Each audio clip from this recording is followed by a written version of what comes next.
Now here in this problem, a cylinder of mass m and radius r is hanging through two strings symmetrically, right? और ये arrangement है which are supported to a ceiling with the help of a hook. Now you have to find the downward acceleration, downward linear acceleration of the cylinder, tension in the string and time dependent of instantaneous power. तो देखिए बहुत ही conceptual problem है. अब देखिए जैसे इसको हम release करेंगे ये सिलेंडर क्या होगा, इस डायरेक्शन में, यहाँ से ऐसे इस डायरेक्शन में ये रोटेट करेगा, right. This will B direction of rotation. तो यहाँ से ये ऐसे रोटेट करेगा. सपोज इसका linear acceleration, linear downward acceleration है ए और tension in the string is T. अब यहाँ पर ये देखेंगे तो ये टेंशन टी इस तरह से हो जाएगा, राइट. तो चलिए इसका अगर इक्वेशन लिखते हैं, हम इसका इक्वेशन लिखेंगे तो सबसे पहले इसका वेट mg डाउनवर्ड डायरेक्शन में काम कर रहा होगा. This weight mg, this will be acting in downward direction और टेंशन 2t ऊपर में है. तो हमारा ट्रांसलेशनल इक्वेशन लिखेंगे जिसके चलते ये a एक्सीलरेशन से डाउनवर्ड डायरेक्शन में एक्सीलरेट हो रहा है. तो सबसे पहला इक्वेशन हमारा क्या हो जाएगा, this mg minus 2t, this must be equal to m into a.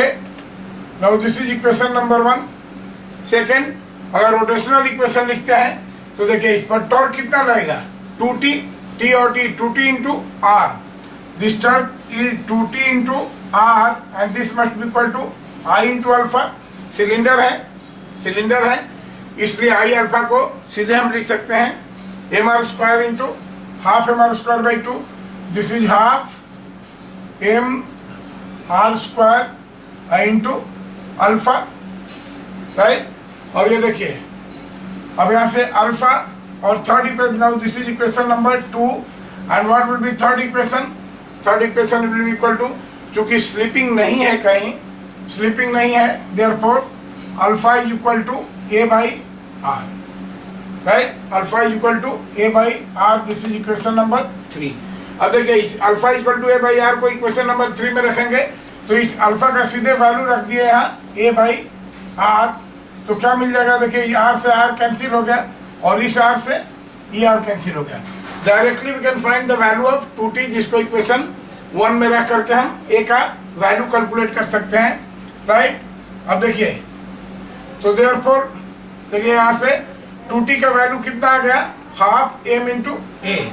तो we have from equation 1 we have mg is equal to how much, ये 2t प्लस m है, 2t का वैल्यू हो गया half ma and this is ma, right. So this will be equal to 3 by 2ma and therefore we have this implies that a is equal to कितना हो जाता है, 3 by 2ma is equal to mg. देखिए m सब cancel हो गया, right. तो ये कितना हो जाएगा, we have a is equal to 2 by 3g. This will be answer to the first part, right. Second, what is the tension. देखिए यहाँ से टेंशन का वैल्यू निकाल सकते हैं. We have t is equal to कितना हो जाएगा, अच्छा देखिए हाफ, तो this is half into again half m a और a का वैल्यू कितना है 2 बाई 3g, राइट. 2 से 2 कट गया, so this will be equal to 1 by 6 mg. Now this will be answer to second part. Now the third part is power deliver. Third part is power deliver, time dependence of instantaneous power. तो अगर हम किसी instant अगर t time में इसकी velocity देखें तो velocity क्या हो जाएगी, v will be equal to a into t और a का वैल्यू हमको मालूम है. यहाँ पर we have a is equal to 2 by 3 gt.